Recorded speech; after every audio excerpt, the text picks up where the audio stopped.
লক্ষ লক্ষ মানুষ প্রাণ হাতে নিয়ে চলাফেরা করছে হাওড়া বাস স্ট্যান্ডে। যে কোনো সময় ভেঙে পড়তে পারে বাস স্ট্যান্ডের ছাদ।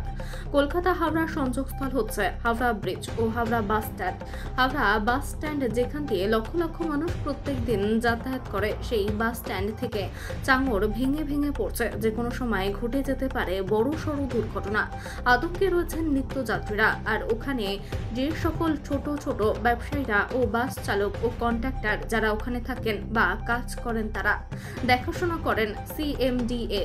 এই বাস স্ট্যান্ডের বয়স 30 বছরের পুরনো, সেভাবে কোনোদিন মেরামতের কাজ করতে পারেনি, যে কারণে আজকে দুর্বিষহ অবস্থায় দাঁড়িয়েছে। আজ সকাল 7টায় ওই বাস স্ট্যান্ডের ছাদের বেশ কিছুটা অংশ ভেঙে পড়ে। ভগবানের দোহাই দিয়ে দোকানিরা বলেন, যেখানে এই চাঙড় ভেঙে পড়ে কিছুক্ষণ আগে সেখানে পুরীর সবজির দোকান লাগিয়ে বসেছিলেন এক ব্যবসায়ী। কোনো কারণবশত সেখান থেকে সরে যায় আর মৃত্যুর হাত থেকে বেঁচে যায় সেই লোক। সাধারণ মানুষ আতঙ্কের সঙ্গে এই বাস স্ট্যান্ডের তলা দিয়ে যাতায়াত করে আর আধিকারিকদের বিরুদ্ধে ক্ষোভ প্রকাশ করেন যে এই ডিপার্টমেন্টের লোকজন এই বাস স্ট্যান্ডকে সেভাবে দেখেন না আর তার মেরামতের কাজও করে না। বৃষ্টি দোরগোড়ায় দাঁড়িয়ে, আর এই বৃষ্টিকালে বা বর্ষাকালে এই বাস স্ট্যান্ডের অবস্থা আরো শোচনীয় হয়ে উঠবে। মানুষ পড়বে বিপদে, যে কোনো সময়ে ঘটে যেতে পারে বিশাল দুর্ঘটনা। আতঙ্কে রয়েছেন সাধারণ যাত্রী ও ওখানকার ব্যবসায়ীরা। সিএমডিএ আধিকারিকের সঙ্গে কথা বলার চেষ্টা করাতে জানা যায় উচ্চতর আধিকারিক সেই সময় অফিসে না থাকায় অন্যান্য কর্মচারীরা কোনো রকম কিছু বলতে পারবেন না। তবে তাদের পক্ষ থেকে একটা ছোট্ট সূত্র পাওয়া যায়, তারা নাকি এই নিয়ে উপরের আধিকারিকদের জানানো সত্ত্বেও এখনো নজরে পড়ল না বাস স্ট্যান্ডের দিকে।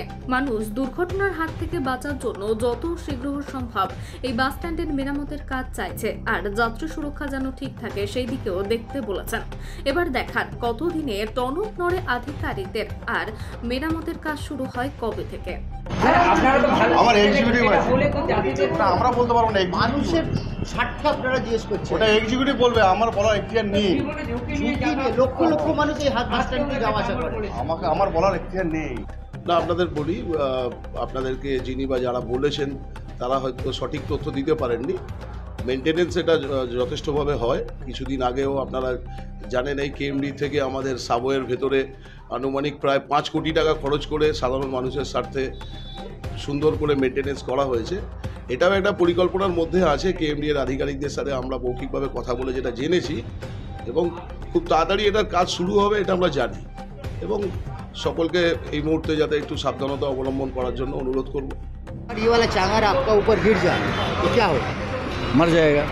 तो डर लगता है। हाँ, डर लगता है। तो कैसे आना जाना, यहाँ से तो आना जाना है। हाँ। बहुत आदमी, आपका जैसा बहुत आदमी, लाखों आदमी यहाँ से आते जाते हैं। तो आपको क्या लगता है ये वाला ठीक करवाना डर है? लगता है। क्या करना है? ঠিক करना है। और रास्ता ठीक অনেক খারাপ। হ্যাঁ, পড়ে যাচ্ছে, বর্ষা হলে পড়ে যাচ্ছে, বৃষ্টি হলে পড়ে যাচ্ছে। হ্যাঁ হ্যাঁ, না না, আমি বাইরে আছি না, এই জন্যে আমি ওইখানে আমি বসতে পারবো না। আর কি বলবো? আমাদের কি বলার, আমরা জনগণ, আমরা কি বলবো? হ্যাঁ, আমরা জনগণ, এগুলোকে আমাদের হাতে। যারা দেখার তাদের তো দেখবে, তাদের দেখা উচিত। আমরা নিত্যদিনের যাত্রী, আমাদের সবসময় তারাই থাকবো, দেখবো। এগুলো যারা দেখবে, আমাদের ওপর তো যারা সামলাচ্ছে তারা দেখবে, তাদের ব্যাপার। এখন सुबह 7 बजे के करीब में यहाँ पर एक आदमी पूरी बेचते हैं। यहाँ से कम 1.5 से 2 केजी का चट्टान गिरा, पूरी वाला का बगल में ही गिरा, वो बेचारा बच गया। उसके बाद हम लोग झाड़ू वाड़ू मार करके इसको यहाँ रख दिए। হাওড়া সদরের সভাপতি, সেই জায়গায় দাঁড়িয়ে আপনার কি বক্তব্য, কি বলতে চাইছেন? বিষয়টা হচ্ছে, দীর্ঘ 3 মাস যাবৎ লোকসভা নির্বাচনের একটা বড় পর্ব শেষ হলো। এই বাস স্ট্যান্ডের এই যেটা আপনারা বলছেন, স্বাভাবিকভাবে আমাদের নজরেও পড়েছে। কেএমডি এর আধিকারিকরা এই বিষয়টা নিয়ে এর আগে অনুসন্ধানও করেছে। আমার মনে হয় খুব তাড়াতাড়ি সমস্যার সমাধান হবে, কাজ হবে। ঠিক কথা। অ্যাকচুয়ালি এটা বহু প্রাচীন একটা সেট, বহু পুরনো। স্বাভাবিকভাবে বয়সের সাথে এটার তো পুনরায় এটাকে আবার নতুন করে ঠিকঠাক করার জন্য যা ব্যবস্থা নেওয়া সেটা নেওয়া হচ্ছে, আমরাও জানিয়েছি। যত তাড়াতাড়ি সম্ভব এটা ঠিক করা হবে। এটা কি আতঙ্কিত এইভাবে যে এই তলা দিয়ে যেতে গেলে? অবশ্যই এখান দিয়ে যেতে গেলে তো যখন তখন মাথায় পড়লে কোনো বিপদ তো ঘটতেই পারে। হ্যাঁ। তো এটা তো প্রশাসনের দেখা উচিত, কিছু ব্যবস্থা তো নেওয়া উচিত। তো যেকোনো ঝুঁকি ঝুঁকি নিয়ে তো আপনারা তো কি যাতায়াত করব, যেতে তো হবেই। দাঁড়িয়ে মানে আমাদের তো স্কুলে বাচ্চাকে আনতে যাওয়া দিতে যাওয়া এগুলো তো করতেই হবে, বন্ধ তো থাকলে হবে না। হয়তো অন্য ওয়ে খুঁজতে হবে, যে বাসে না এসে অটোতে নিতে হবে বা টোটোর, কিন্তু এছাড়া তো আর কিছুই উপায় বুঝতে পারছি না। সকালবেলায় ডিউটি করছিলাম আমি, 51 স্টাফ আছে। সকালবেলা যে পুরি বিক্রি করে রাজু বলে যার নাম আছে, ও তখন ওই জলের এখানে ড্রাম থাকে, জলের ড্রামটাও সরাচ্ছিল, ওই তখন এখান থেকে একটা চাই ভেঙে পড়েছিল। প্রায় পরে এটা, এখন কখন পরে যেটা আমাদের চোখের সামনে যেটা পড়ে সেটা আজকে যিনি পড়েছে সেটা আমরা চোখের সামনে দেখেছি। হ্যাঁ, সে তো যাতায়াত তো করছেই, তো উপর থেকে পড়লে, এখন উপর থেকে যদি পড়ে সে তো কারোর কিছু বলার থাকবে না, কখন পড়বে না কি করবে। তো প্রশাসন থেকে মানে এটা মানে দেখাশোনা করে না। এটা পাবলিক প্লেস, এটার দায়িত্বে রয়েছে কেএমডিএ, সে কি দেখাশোনা করে? না, দেখাশোনা যদি করতো তাহলে এরকম থাকতো না। যদি দেখাশোনা যদি করতো নিশ্চয়ই তার রিপেয়ারিং হতো, কারণ রিপেয়ারিং হয় না দেখেই বোঝা যাচ্ছে যে ওই যে ওটা যে পড়েছে যে ওইখানটায়, ওই ফটোটা নিয়েছেন কি মানে একদম পুরো মানে যে কোনো সময় ওখানটা পুরো ভেঙে পড়ে যেতে পারে। শুধু রডের উপরে রয়েছে, এখন রডটা যদি ভেঙে যায় পুরোটাই এখন পুরো ভেঙে পড়বে, তখন চাই পড়বে না, পুরোটাই ভেঙে পড়ে যাবে। দুর্ঘটনার আশঙ্কা করা হ্যাঁ, যাচ্ছে, মানুষের মৃত্যু হতে পারে। হ্যাঁ হতে পারে, কি না আবার মৃত্যু হতে পারে। এখন আমি যদি এখানে দাঁড়িয়ে থাকি, যদি আমার মাথার উপর পড়ে, ন্যাচারালি আমার আতঙ্কিত। আতঙ্কিত তো।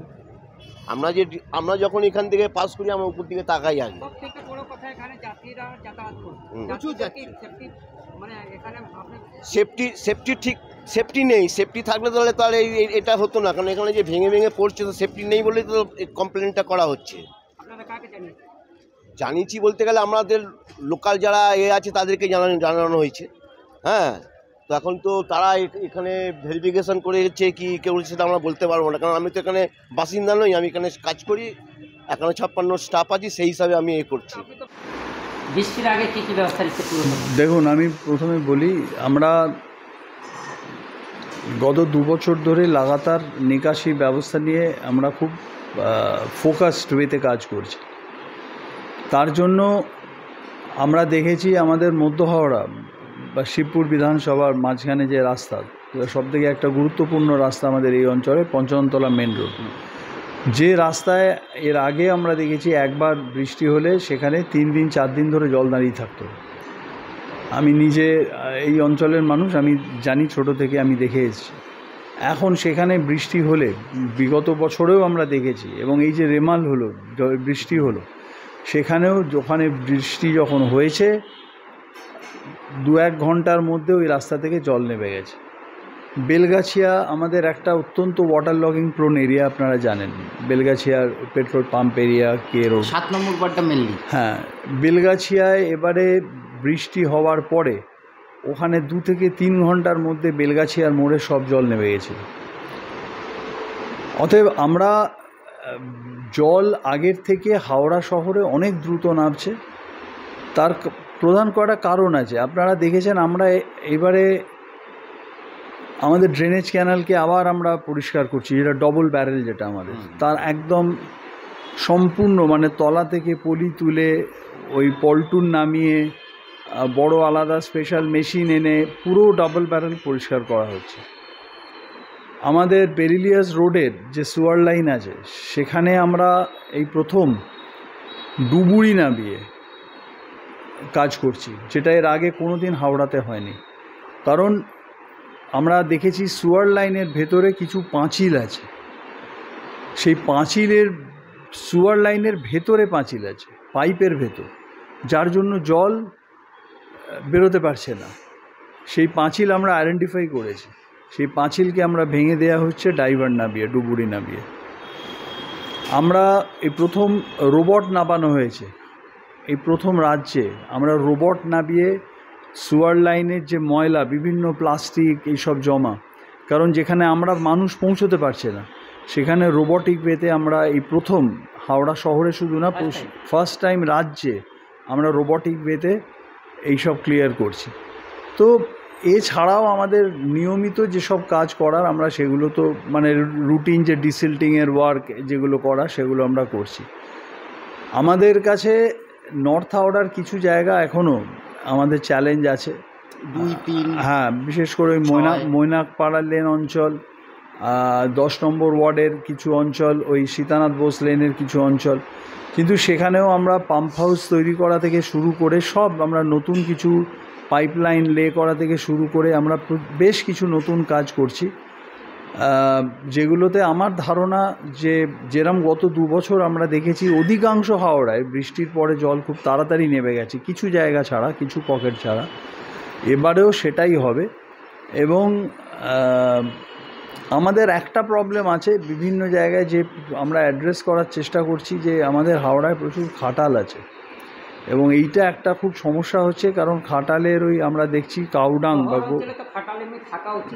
কাউডাং বা গোবর বিভিন্ন জায়গায় ড্রেনে চলে এসে ড্রেনের যে জলের যে ফ্লোটাকে সেটাকে অবস্ট্রাক্ট করে দিচ্ছে। তো এই ব্যাপারে আমরা কথাবার্তা বলেছি, যেখানে যেখানে আছে আমরা প্রশাসনকেও জানিয়েছি এই ব্যাপারগুলো। তো কিন্তু সার্বিকভাবে আমার ব্যক্তিগত ধারণা আমরা যে স্টেপসগুলো নিয়েছি তাতে এবারেও বৃষ্টি হলেও জল, দেখুন বৃষ্টি হলে জল তো দাঁড়াবে, এটাকে আমরা থামাতে পারবো না, কিন্তু আমাদের উদ্দেশ্য হচ্ছে জলটা যাতে তাড়াতাড়ি নেবে যায়, ড্রেন হয়ে বেরিয়ে যায়, সেটা এবারেও বেশিরভাগ জায়গাতেই সেটা হবে। তবে এবার একটা অসুবিধা হয়েছে, যেহেতু প্রায় 1.5-2 মাস ধরে ভোট চলেছে, যার জন্য আমাদের ডিসিল্টিংয়ের কাজ একটু পরে শুরু হয়েছে। তার কারণ হচ্ছে ওই ওয়ার্ক অর্ডার দেওয়া, এই যে টেকনিক্যাল জিনিস, এইগুলোতে আমরা একটু পেছিয়ে গিয়েছিলাম এবং বিরোধী যারা দল তারা আমাদের কাজ করতে দেয়নি এই ওয়ার্ক অর্ডার। আমরা তাদেরকে বলেছিলাম যে এইগুলো রুটিন কাজ, কিন্তু তারা ওই সব টেকনিক্যাল জিনিসের জন্য তারা কমপ্লেন করেছিল, যার ফলে আমাদের কিন্তু কাজ একটু পেছিয়ে গেছে। এখন আমি জানি জল জমলে তারাই আবার লাফালাফি করবে কেন জল জমছে, কিন্তু তারাই আবার একই সাথে প্রথমের দিকে, এটা আপনাদের জেনে রাখা দরকার, তারাই কিন্তু আমাদের কাজ করতে যখন আমরা গিয়েছিলাম তারা আটকে দিয়েছিল নিয়মের জন্য। তো এটা রুটিন ওয়ার্ক বলা সত্ত্বেও তারা তখন মানেননি। তো যাই হোক, কিন্তু আমার তবু ধারণা যে যত বৃষ্টি হোক, মানে যদি খুব অস্বাভাবিক কিছু না হয়, স্বাভাবিক বৃষ্টি হলে গত 2 বছরে আমরা যা দেখেছি যে হাওড়ার মানুষকে আমরা অধিকাংশ জায়গায় জল খুব দ্রুত নেমে গেছে, এবারেও তাই হবে। এবার কি বলা যেতে পারে পুরসভা তৎপর? দেখুন, আমরা প্রত্যেক বছরই আমরা তৎপর রয়েছি, নাহলে আমি তো আপনাকে বললাম পঞ্চরণতলায় যে জল 4 দিনে নামতো সেই জল 2 ঘন্টায় কী করে নামছে। আর এ তো বেশি দিন নাই, রেমালের সময় আমরা দেখেছি। আমাদের কিছু কিছু পকেট এখনও আছে যেগুলো আমরা ক্লিয়ার করে দেওয়ার চেষ্টা করছি, সেগুলো প্ল্যানিং করছি। যেমন আমি উত্তর হাওড়ার কয়েকটা অঞ্চল আপনাকে বললাম, রামরাজাতলা অঞ্চলের কিছু জায়গায় জল ওখানটায় দাঁড়ায় 48 নম্বর ওয়ার্ডের ওই বর্ডার লাইনটায় 44-48। তো এগুলো নিয়েও আমাদের সুনির্দিষ্ট কিছু চিন্তাভাবনা আছে। আশা করছি আগামী দিনে আমরা বেটার হয়ে যাব। না, 49 তো আছে ওখানে। এবার এই যে ড্রেনেজ ক্যানাল আমাদের ডবল ব্যারেল পুরো ক্লিন হয়ে যাচ্ছে, আশা করছি আমরা 49 নম্বরে ওইভাবে আর জল দাঁড়াবে না, এই ডবল ব্যারেল পুরো পরিষ্কার হয়ে গেল।